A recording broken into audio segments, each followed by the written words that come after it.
ಹಿಂದಿನ ವಿಡಿಯೋದಲ್ಲಿ ಒಂದು ಚರಾಕ್ಷರವುಳ್ಳ ರೇಖಾತ್ಮಕ ಸಮೀಕರಣ ಪಾಠದ 7 ಲೆಕ್ಕಗಳನ್ನು ನಾವು ನೋಡಿದೆವು. ಈ 8ನೇ ಲೆಕ್ಕ ನೋಡೋಣ. ಈಗ 8ನೇ ಲೆಕ್ಕ 1.6 = y / 1.5. ಇಲ್ಲಿ 1.6 = 5 / 1.5.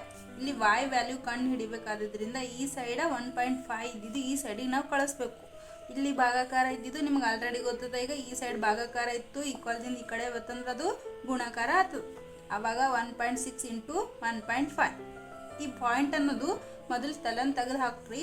ಮೊದಲ ನೀವು ನಾರ್ಮಲಿ ಹ್ಯಾಂಗೆ ಗುಣಾಕಾರ ಲೆಕ್ಕ ಮಾಡ್ತಿರಲ್ಲ ಆ ಟೈಪ್ ಗುಣಾಕಾರ ಲೆಕ್ಕ ಮಾಡಿದಾಗ 15 16 240 ಬರ್ತದೆ.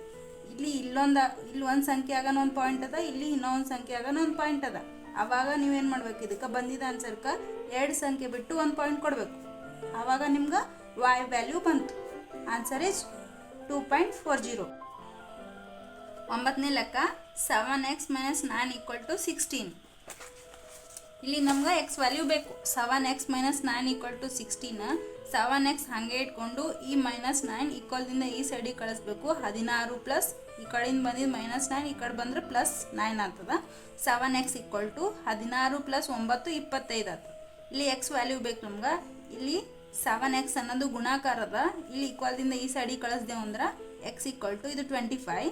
ಇದು 7 ಇದ್ದಿದ್ದು ಈ ಸೈಡಿಗೆ ಬರ್ತಂದ್ರೆ ಡಿವೈಡೆಡ್ ಬೈ ಆಗ್ತದೆ 25/7.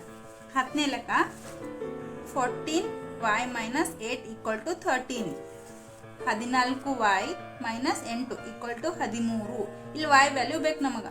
14y = ಈ -8 ಇದ್ದಿದ್ದು ಈಕ್ವಲ್ದಿಂದ ಈ ಸೈಡಿಗೆ ನಾವು ಕಳಿಸ್ಬೇಕು. ಇಲ್ಲಿ 13 ಅದ, ಈ -8 ಇದ್ದಿದ್ದು ಈ ಸೈಡಿಗೆ ಬರ್ತಂದ್ರೆ +8 ಆಗ್ತದೆ.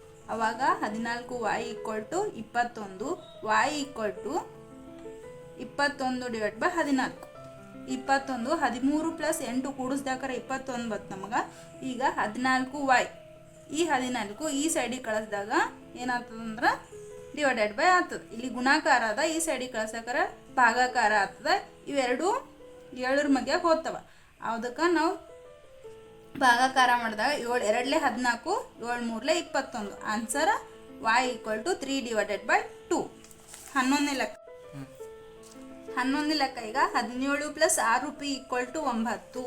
ಇಲ್ಲಿ ನಮಗೆ ಏನು ಬೇಕು, p ವ್ಯಾಲ್ಯೂ ಬೇಕು. ಇಲ್ಲಿ 17 + 6p = 9 ಅನ್ನೋದು ಪ್ರಶ್ನೆ ಅದ. 17p ಈ 17 ಅನ್ನೋದು ಈ ಸೈಡಿಗೆ ಅದ, ಇದು ಪ್ಲಸ್ನಾಗ ಅದ, ಇದು ಈಕ್ವಲ್ದಿಂದ ಈ ಸೈಡಿಗೆ ಕಳಿಸ್ದೇವು ಅಂದ್ರೆ ಮೈನಸ್ನಾಗ ಆಗ್ತದೆ. ಇಲ್ಲಿ 6p = ಈ ಸೈಡಿಗೆ ಇಟ್ಕೊಂಡು ಇದು +17 ಇದ್ದಿದ್ದು ಈ ಸೈಡಿಗೆ ಕಳಿಸ್ದೇವು ಅಂದ್ರೆ -17 ಆಗ್ತದೆ. 6p = ಇದು 17ದಾಗ 9 ಮೈನಸ್ ಮಾಡಿದೆವು ಅಂದ್ರೆ 8 ಉಳಿತದ. ದೊಡ್ಡ ಸಂಖ್ಯೆ ಚಿಹ್ನೆ ಮೈನಸ್ ಅದ, ಅದ್ರ ಸಲುವಾಗಿ ಇಲ್ಲಿ ಮೈನಸ್ ಇಟ್ಕೊಂಡೆವು. ಇಲ್ಲಿ 6p ಈ 6 ಈ ಸೈಡಿಗೆ ಕಳಿಸ್ಬೇಕು. ಇಲ್ಲಿ ಗುಣಾಕಾರ ಇದ್ದಿದ್ದು ಈ ಸೈಡಿಗೆ ಬರ್ತಂದ್ರೆ ಅದು ಭಾಗಾಕಾರ ಆಗ್ತದ. ಆಲ್ರೆಡಿ ನಮಗೆ 8 ವ್ಯಾಲ್ಯೂ ಮೊದಲೇ ಕೊಟ್ಟಿದೆ ಅದ. ಈ -8 ಡಿವೈಡೆಡ್ ಬೈ 6 2 ಮಗೆ ಹೋಗ್ತವೆ. 2 3 6 2 4 8. p ವ್ಯಾಲ್ಯೂ ಇದು -8 ಜೊತೆಗೆ ಇದ್ದುದರಿಂದ p ವ್ಯಾಲ್ಯೂ -4/3.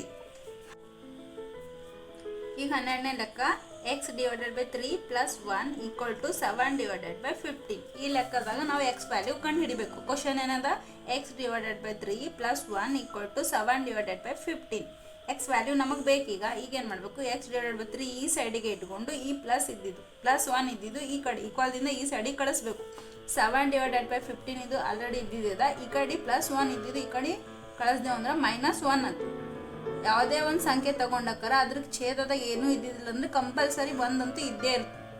ಈಗ ಈ 15 ಮತ್ತು 1ರದ್ದು ಲಸ ತೆಗಿಬೇಕು. ನಾವೀಗ 15 ಮತ್ತು 1ರದ್ದು ಲಸ ತೆಗೆದಾಗ ನಮ್ಗೆ ಲಸ ಎಷ್ಟು ಬರ್ತದೆ, 15 ಬರ್ತದೆ.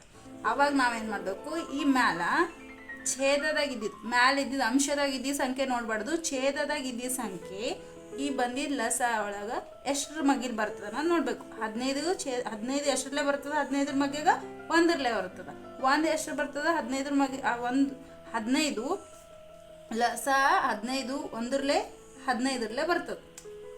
ಇಲ್ಲಿ ಏನಾಯಿತು, 1 ಮಗ್ಯಾಗ 15 1 15ಲೇ ಬರ್ತದೆ. 15ರದಾಗ 15 1ಲೇ ಬರ್ತದೆ. ಇಲ್ಲಿ 7 × 1 7 1 × 15 15. x / 3 = 7ರದಾಗ 15 ಮೈನಸ್ ಮಾಡೋಕೆ ಬರಲ್ಲ. ಆವಾಗ 15ರದಾಗ 7 ಮೈನಸ್ ಮಾಡಿದೆವು ಅಂದ್ರೆ 8 ಆನ್ಸರ್ ಬರ್ತದೆ. ದೊಡ್ಡ ಸಂಖ್ಯೆ ಚಿಹ್ನೆ ಯಾವ್ದು ಮೈನಸ್. ಈಗ ಕ್ರಾಸ್ ಮಲ್ಟಿಪ್ಲಿಕೇಶನ್ ಮಾಡ್ಬೇಕು ನಾವು. ಕ್ರಾಸ್ ಮಲ್ಟಿಪ್ಲಿಕೇಶನ್ ಅಂದರೆ ಎಕ್ಸ್ನಿಂದ 15ಕ್ಕೆ 3ರಿಂದ -8ಕ್ಕೆ ಮಾಡಬೇಕು. ಅವಾಗ ಇಲ್ಲಿ ಏನಾಗ್ತದೆ ಎಕ್ಸ್ 15x = -8 × 3. 15x 8 3 24. ಇಲ್ಲಿ ಮೈನಸ್ ಅದ, ಮೈನಸ್ ಇಟ್ಕೊಂಡೇವೆ. ಎಕ್ಸ್ ಈ 15 ಈ ಸೈಡಿಗೆ ಬರ್ತದೆ. ಇಲ್ಲಿ -24 ಈ ಕಡೆಯಿಂದ ಬಂದಿದ್ದು 15. 2 3 ಮಗೆ ಹೋಗ್ತವೆ. 3 5 15, 3 8 24. X value -8 / 5.